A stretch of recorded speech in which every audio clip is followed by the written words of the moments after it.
Nielemisen muutoksiin tai haasteisiin liittyy usein 3 asiaa, joihin vaikuttamalla saadaan vahvistettua tai sujuvoitettua sitä nielemistä ja sitä kautta syömistä ja juomista.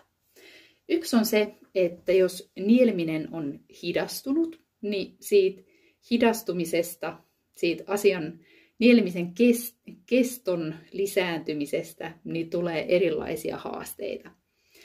Eli tällöin pyritään löytämään keinoja, joilla saadaan nopeutettua sitä nielemistä.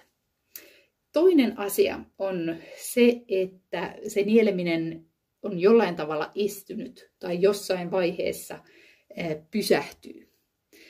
Tämä voi olla esimerkiksi silleen, että se ruoka jää pyörimään suussa tai nielaisun jälkeen tuntuu, että ruoka on jäänyt vielä suuhun. Tai sitten tulee semmoinen stoppi siinä nielaisuvaiheessa, että tuntuu, että se systeemi, nielu jähmettyy. Tällöin koitetaan löytää siis keinoja, joilla semmoista katkeamista tai stoppia ei tule. Ja sitten 3. asia vielä liittyy siihen, että se nieleminen ei ole enää turvallista. Eli sitä ruokaa tai juomaa pääsee sinne väärään kurkkuun, eli henkitorven puolelle.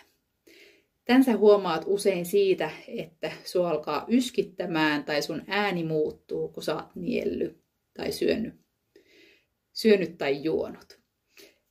Ja tällöin siis koitetaan löytää keinoja, joilla se ruoka ja juoma ei mene sinne väärään kurkkuun. Kaikki tämä on mahdollista ja voit yllättyä, että kuinka paljon sä pystyt itse tekemään näistä asioista. Mutta sä tarvit siihen puheterapeutin ohjauksen.